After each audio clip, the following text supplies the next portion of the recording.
Eusko ikaskuntza, udan egoikoetxea. Eusko ikaskuntza Bizkaia irratiaren sintonian, badakizue hilabeteko lehenengo zapatuetan eta azken zapatuetan. Eta batez be geure gonbidatuak izaten dira Eusko ikaskuntza konposatzen dabenak zelanez.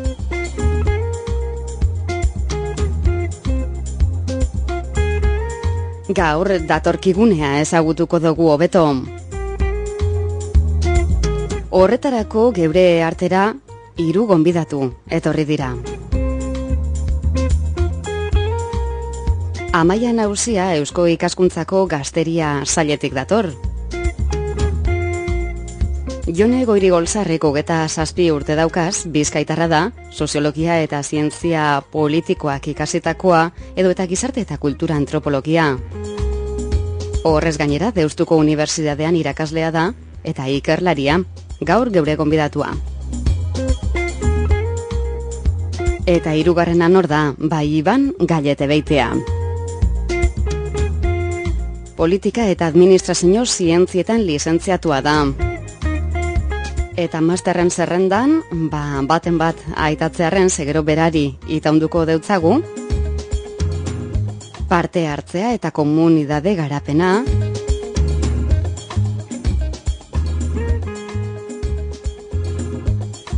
eta abar luzea. Amaia Nauzia, ondo etorri egunon. Eskerrik asko egunon. Amaia, zelan zagoz? Oso ongi. Egia esan, gaur badaukagu zer landu, badaukagu nondik ibili datorkigunea hobeto ezagutzeko. Eta hasteko zeuri eskatuko deutzugu geure gidari izateko, zeuzaren eskero gazteria saileko arduradunen arteko bat, Amaia. Bai. Holan lerro nagusietan datorkigunea zer dela esan geinke? Zer da, bilgune bat da, gazteen bilgune bat. Konkretuki zehazki 40 gazteen bilgune bat, eta gazte hauek biltzen dira hilabetean behin gaurkotasunezko gaiei buruz eztabaidatzeko. Eta batez ere honen helburua da gazte hauekin etorkizuna prestatzea, ez?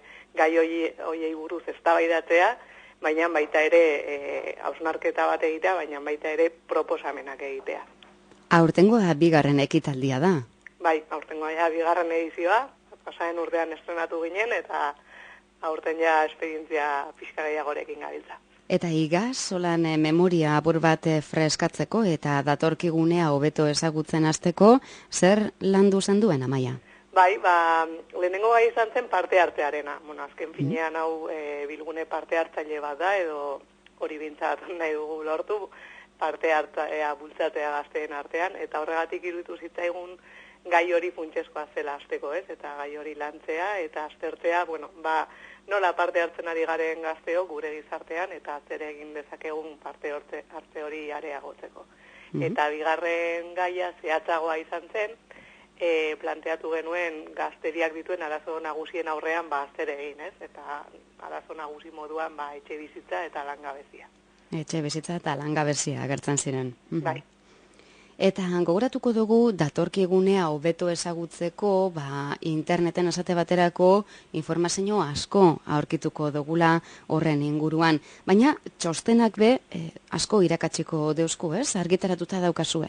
Bai, esan bezala, datorkigunearen helburua da proposamenak egitea gizarteari, ez?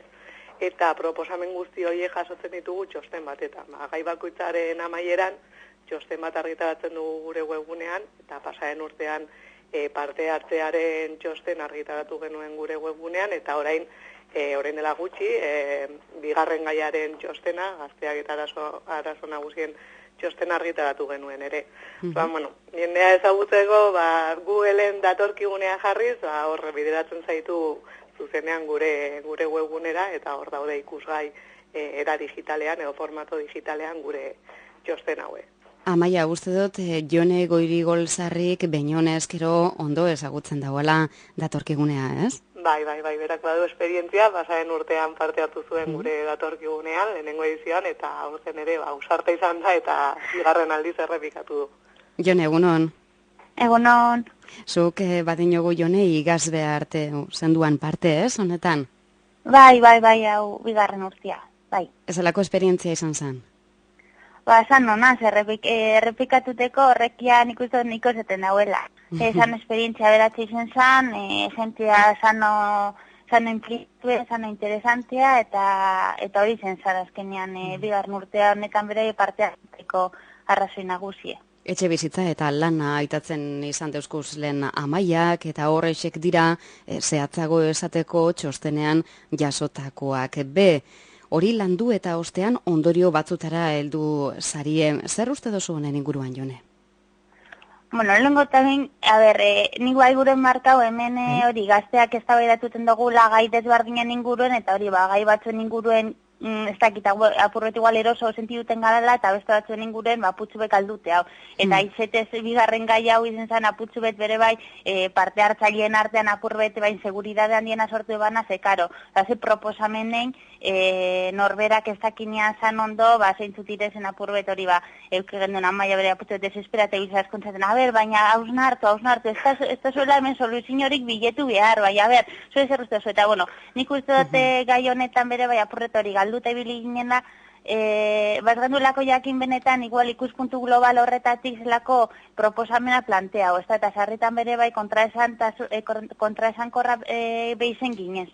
Alan dabe nik uste dut lanen, ez dakit bide nagusi moduan, bai nabarmendu zala, bori adioz etxe bizitzari daukionez, hori zelan etxe bizitza, eskubide moduan bermatuta egon berko litzetekela, eta holan ez dala, eta apurre zelan lortu edo zelan ez lortu, asko urten zan gai izan zan, alkilerrak, apurret igual Europako herrialde batzuen ikuspuntu horretatik, apurre eta alkiler sozialak izango gendu zenak ez da, gero berai gazteak gaur egun urte luzeak emoten dugu zela etxean, eta zelan hori bera izelako dinamika edo zelako estrategiak sortu, gaztea bera eukera eukideien harin haube etxetik joateko. Eta gero urten eben beste ideia interesante batzu, boale hori da, zein puntutaraino etxe bizitzak egokitu berdirezen familia eredu desberdinetara, gaur egun familia nuklearra dala, baina horren bideragarritasuna bere bai, eta ideia interesantek urten eben, nik ez dakiz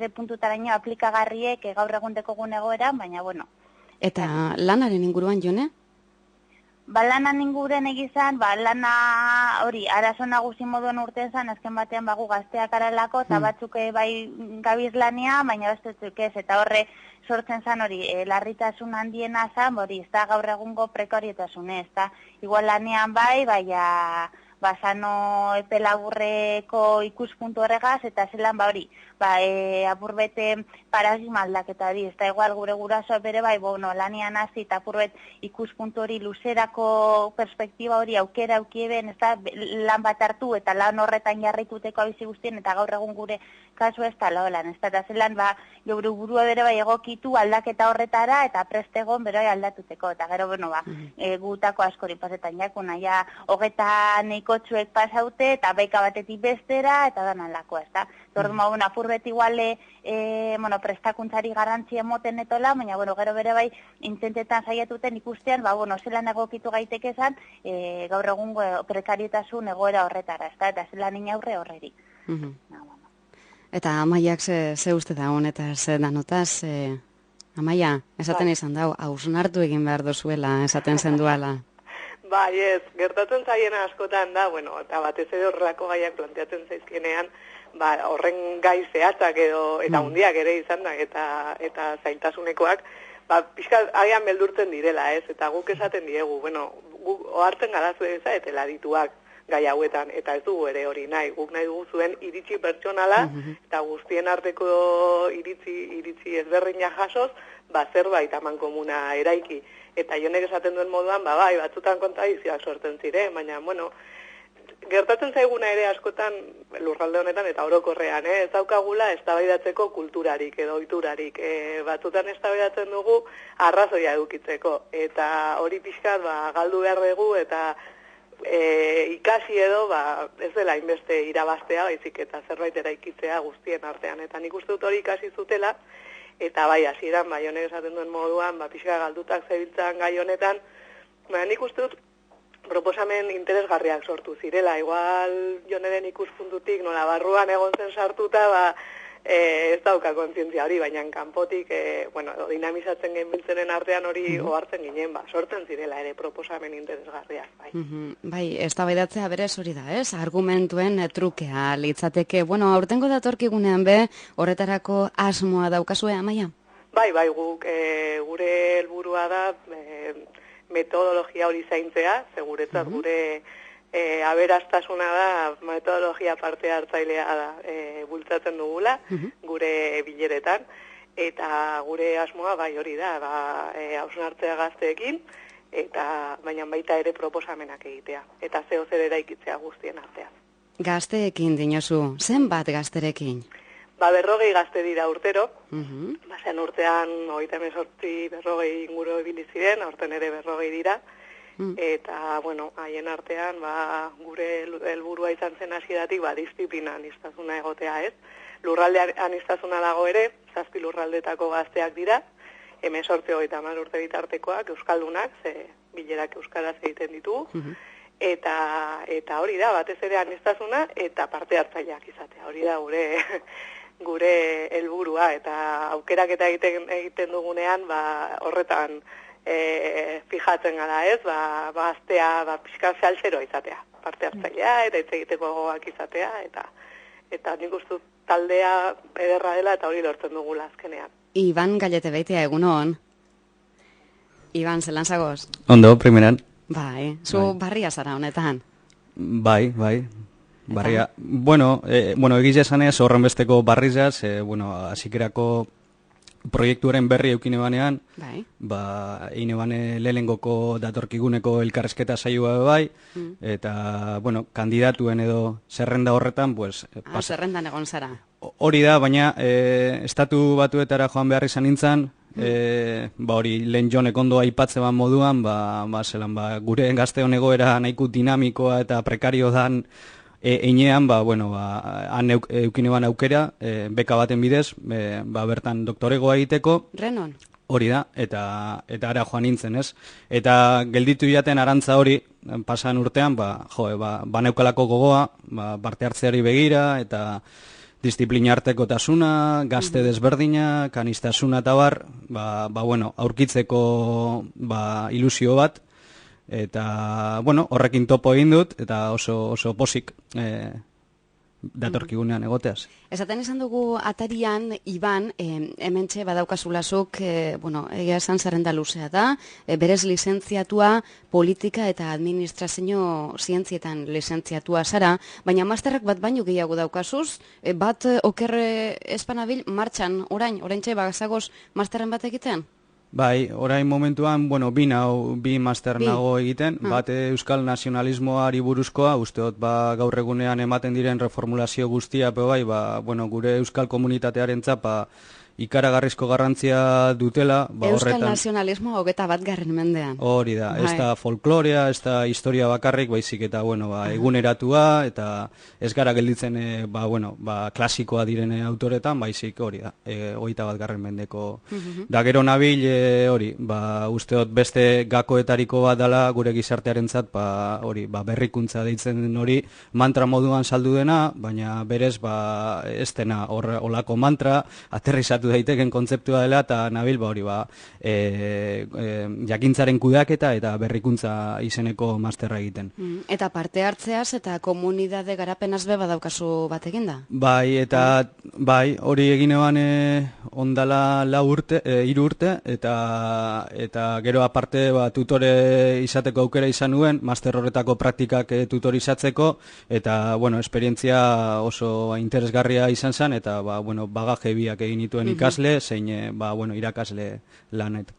Orduan ikusten dut, informazioa jasoten dozula. Datorkiguneaz, nondik jaso zen duen informazioa? Eusko ikaskuntzako bazkiden aizelez, gazteria saietik heldu zitzaian emaila, zelan hori, eta segituan engantzatu ninduen, proiektuaren beraren, izateak. Eta orduan, hori, elkarrezketetara joan nintzen, eta da hori.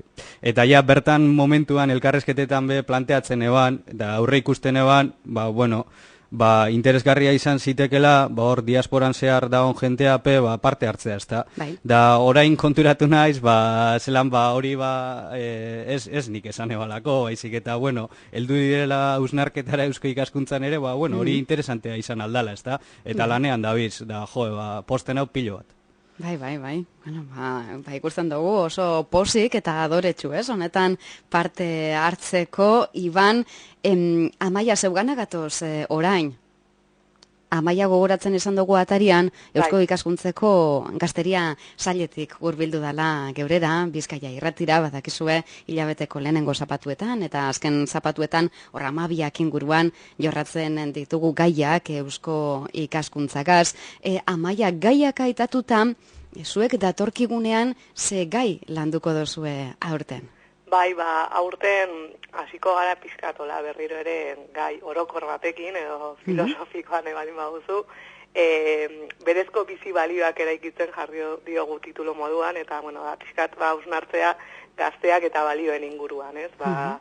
Betikoa esaten dutena komunikabideetatik askotan entzuten dugu gazteok ez ditugula baliorik edo galdu egin ditugula, eta gu hori aztertu nahi genuen eta ikusia egia den edo balio berriak sortu ditugun edo nola dagoen egoera. Hori izanen da lehenengo gaia, landuko dugula, jasi gara lantzen, 2 bilera egin ditugu, irailean hasi ginen, eta urtarrilera arte 5 bilera eginen ditugu. Eta bigarren gaia, generoaren inguruan, gizon eta emakumeak, genero sistema orekatu bateran. Hori da gure helburua, bigarren sesiorako edo. Bai, ez dira edozelako helburuak, Ez dira, ez. Bueno, Euskal Gazteriaren balio ez berba egiten badugu, hementxe hurbilen daukagunaz berba egiten badugu. Iban, zeure eretxea zein da? Lehenik eta balioak, Euskal Gazteriak badituela, balio batzuk, Dani neu ere harritu egin hau, adibidez, zelako modu positiboan pasa diren balio konkretu batzuk, hain zuzen ere, komunikaditako pantailetan distortzionatuta agertzen direnak, eta soziologoek ere sarritan pixkat akademi mailan ja, ze horrek hori be ikutzen abelako, hor ere pixkat distorsio hori ematen da, ez? Da konturatu nahi zena da, oso interesgarria niretzat, ikerlariaren paperetik, transmisioa bai eman dela, eta hain handi batean, kolektiboaren behar izan hori hor dagoela, presente Euskal Gazterian, ez da? Eta hori gure berezkoa duguna dela, alegia sarean eta taldean lan egitea, eta komunitatearen beraren muinabe hor dago, ez? Eta hori identidadea irudikatzen izan dugu, gure lurraldeko gizakiok eta hori hizkuntza bategaz ere lotu dugu sarritan. Eta niri harritu egin hau, zelan demontre, hiperkontsumoaren gizarteak ez gaituen irentziz, da? Naizta kontrakoa saltzen, saiatzen dan, oro har, baina hori positibotza jotzen dut, hau da, etorkizuna komunitatearen berri gituratzean kokatzen dudalako, eta hor sartzen dira besteak beste herrigintza, elkartasuna, talde lana, auzolana eta balore kolektiboak present direnak eta present izan behar direnak, ezta? Eta horretan ikuste gure belaunaldiak ez duela dena galdu. Alegia, teoriko handi sarituen kontra, hau sartzen naiz baiestatzera, ez dela horren likidoa gure gazteria. Bai, balio batzuk zelako zalantza barek eduki badaukaguz, baina egia da gizartean hau ardura bihurtu dela. Eta sarritan gazteak eta edadekoak, zarrak ez dugu esango, edadekoak esango dugu, ez? Askotan parekatu egiten dira, lehengoek balio gehiago eukiten zituen, gaur eguneko gazteria apur bat galduta dabil, edo asko aldatu da gizartean. Jone Goirigolzarri be hortxe daukagu, eta Jone, konta eguzu zein dan zure eretzia. Zuk ikusten duzu alderik desbardintasunek gazteen, eta behar bada gure aurrekoen artean? Desbardintasunak ustot argi dauela badauzena. Alanda nik hori balioak galduta hori horren inguruen apurruete errebela huitenaz. Balioak azkenean gurek egon ginen bero lehenengo sesioan, eta zer direz balioak, eta balioak bero lehenengo eta behin, euren inguruen eztabaidatuten hasi horretik, defini duten, zer ulertu dugu balio moduen, eta balio azkenen da, guk garrantzia moten dotzegun hori, modu abstraktu baten esan da, baina, eta orduan, karo, zelan esan genke balio kaldun direzela, gu azkenean, beti guretzako garrantzia eukiko dabez, ideia batzuk, edo nalako, orduan balio galtzean ikustot hori, formulazio moduen txartu dela, balio kaldatu inditekez, eta hori nik uste dut, aldaketa bat emondala, gizarte mailan, aldaketa sakonak emon dizelako egitura mailan, eta nalakoa, orduan, guk hori bizi dugu, eta, zelako aldaketak, ez dakit, nik uste dut behin eta berrin errepikatuten dena, eta nik hori bai bizi dut, eta nik uste dut holandala, gero eta individualismoa indarrandia hartzen dagoela, bolanda, justu atzo bere bai ikasle bat hemen unibertsitatean, eta delegauek aukeratu bergandu zen, eta urten zan delegau eta esan zuzkun guri irakatodizta, bai honaz hemen apurrete diskurtso bat emoten, ikusten dut, hemen gizarte langileak, gizarte langile izetako ikisten, eta hemen jente aztala implikitan, doala bakotza bere nairera, eta karo, zena sortuko dugu talde kontzientza hori, talde moduan lanein, danetako, eta nik esaten otxon, eske hori izan importantea da, eta zuke benetan hori gure badozu taldea sortu gizarte laneko lehengo maila honetan, indar dozuna da hori bultzatu eta lortu, ez da, apurra gitzika jentea bere bai, indaien taldea, hori importantea da, nik uste hori bai galdu dala, apurra jentea doa, apurra independiente beren airera neikotzu, eta hori bai landu beharreko kontu betala. Jone, gauzatxo bat, orduan, zuk uste duzu, esate baterako guk, ez da? Hogeta 10 urte inguruko gazteak esango dugu. Uste duzu, gurasoengandik gehiago desbardintzen garela gure urrengoengandik baino? Balioetan? Urrengoengandik, hau da... Gu baino gazteagoak direnak.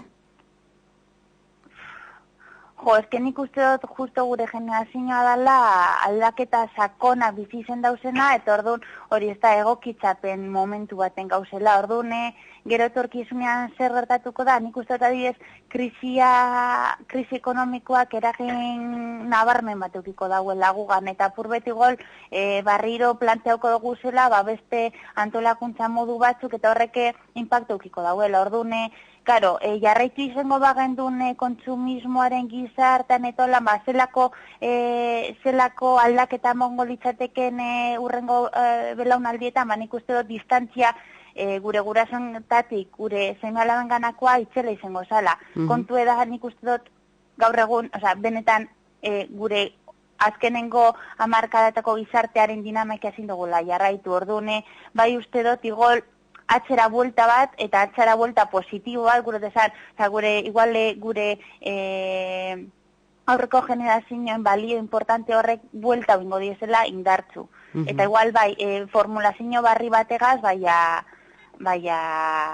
bai, presente ingo direzela etorkizunean bere bai. Ez dut uste...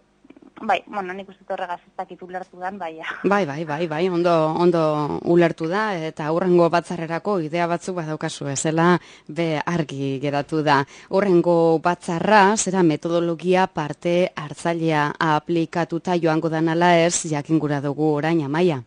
Bai, guk hori parte hartzea beti bermatzen dugu, eta precisamente hori izanen da landuko dugun urrengo gaia da paradigma horren aldaketa, ez? Pixkat aztertzea nola izan den aldaketa gure guraso eta gure artean, eta iruditzen zait ere garrantzitsua dela alegin hori egitea etorkizunerantz, ez? Pixkat ikustea nola ikusten dugun izanen dela.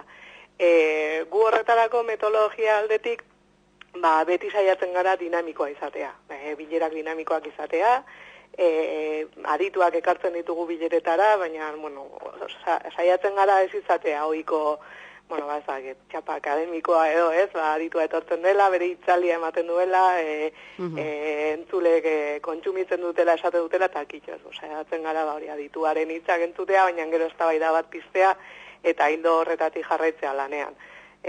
Talde txikietan egiten dugu lan, batzutan binaka, hirunaka, gero osoko bilkurak ere egiten ditugu, buruari asko ematen diogunez, bueltak eta bueltak ere, jolasak ere egiten ditugu, pizkaz fizikoki apurtzeko sortzen den tentsioa eta hori, eta, bueno, pasaren urteko esperientzia, pasaren urte osoan esperientzia hartu genuen, nik uste du dinamizazioan, eta uste dut, bagoa zela ikasten, eta bilerak, geroz eta dinamikoak direla.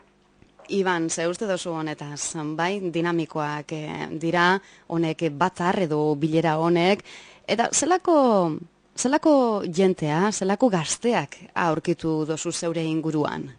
Bueno, bai, espero baino gehiago topau dut, eta topau duten horretan, edo horrek estereotipo asko apurtu dostaz, gaztien inguruko estereotipo asko, ez?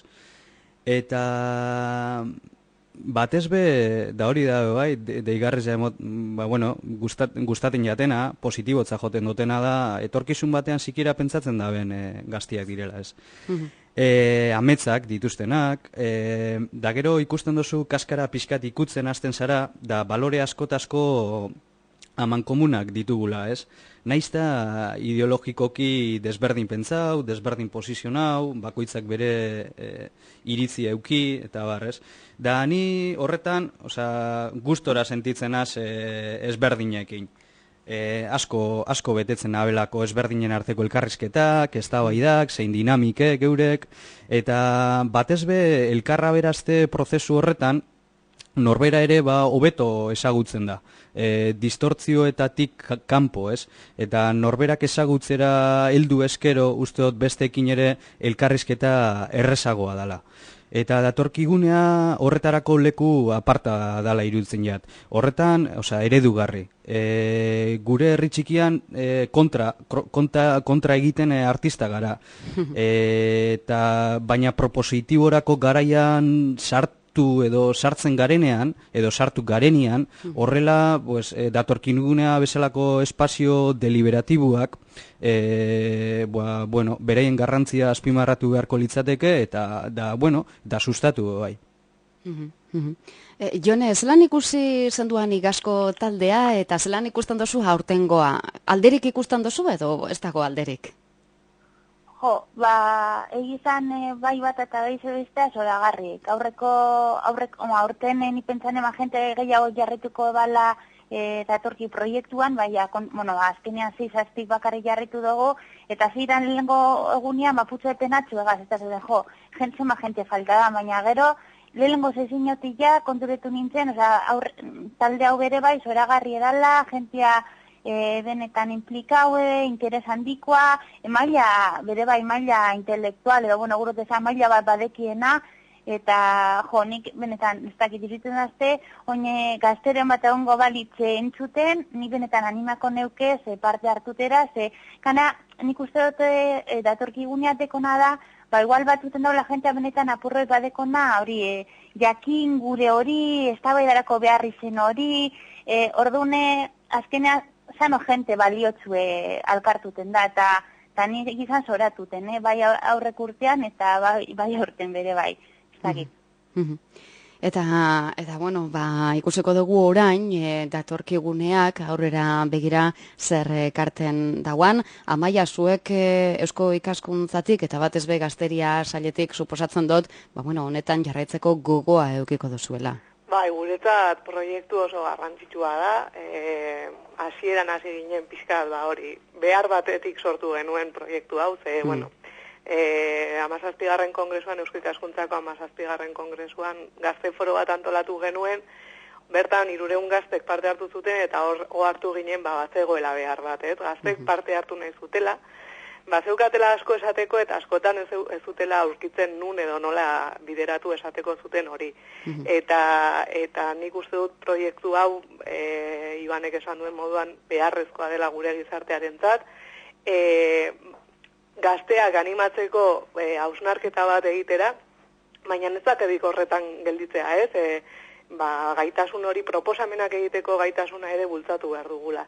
Eta niretzat, bueno, helburuetariko bat noski da, aurten, bueno, baditugun bi gai hauek burutzea, lantzea, txostenak ateratzea eta instituzioei aurkeztea eta gizarteratzea, baina niretzat pertsonalki helburua da kontzientziazioa. Nik uste dut lortzen baldin badugu parte hartzen dute 40 gazten hauen artean kontzientzia hori piztea, ez? Hausnarketaren beharra eta gauzak planteatzeko, ez? Haien helburuak eta etorkizuna eta zer nahi duten bizitzaz planteatzea hori lortzen baldin badugu, hori piztea lortzen baldin badugu, nik behintzat pozik nago. Eta Iban, amaitu orduko, zuk zeuk zeo zer esperoko duzu, ez? Aurrera begira etorkiguneaz. Bai, bueno, espero eta eskatzen jarrita, edo ameslari jarrita nik, bueno, eskatuko neuke edo gustako jaten, ez da dila izan tutelatua, da esplikatzen az, Ez da izan, ente jakin batzuen mesedetarako, pues, merkadeo moduko ezer edo. Eta, bueno, usteot, eta horretatik aurrerago, da zehaztasunetara joan da, botoek edo ekonomiak berak, kanpo egon beharko luketela. Euskal Herriko gazteen izenean, eta batez ere parte hartzen dugunon izenean, ez? Eta nik uste dut parte hartze politikoaren beraren tekla batzuk ere ikutzen direla. Klabeak izan aldirenak, aurrera begira, gazte jendearen implikazioa lortzeko jardun politikoan bertan. Eta jardun politiko hori, politika herrigintza bezala ulertuta, ez? Eta hor bai irtetzen direla, arduradun politikoentzat zein ekonomikoentzat pista edo klabe batzuk. Alegia, etorkizuna berez eta gero eta sozialagoa dela, eta denok dugula zer esana, eta izana, eta izango denaren brintzak hor ikusten dira, ez? Eta parte hartzea, kolektiboa, komunitatea berriz datozela bueltan. Ez dakit alderdi politikoek eurek, gure alderdi politikoek privatizazio prozesua eman delako, eta beste hainbat faktore, hausnarketarako benda ez ote dien estuei jarri prozesu guzti horiek. Eta guzti honetaz, beranduegi baino lehen ohartzen badira hobeto, batez ere ez gazteontza bakarrik gizartearentzat, denok irabaziko dugulako. Hortxe eskaerea, guk gaurkoz ez dugu ezer gehiago eskatuko, baina bai eskertu Amaia Naursia Eusko Ikaskuntzako Gazteria sailetik, eskerrik asko Amaia geurean egotea gaitik. Bai, eskerrik asko zuri. Eta aurrera begira, ondo jarraitu. Bale, saiatuko gara bai. Jone Goirigolzarri, eskerrik asko zeuribe. Bai, zeuribe bai. Ondo izan. Bale, ba. Eta Iban Gallete Beitia estimatuta, Iban. Bai, baitza zeuribe. Badakizue hilabeteko lehenengo zapatuetan eta azken zapatuetan Bizkaia irratian Eusko Ikaskuntza. Eskerrik asko zeuei be.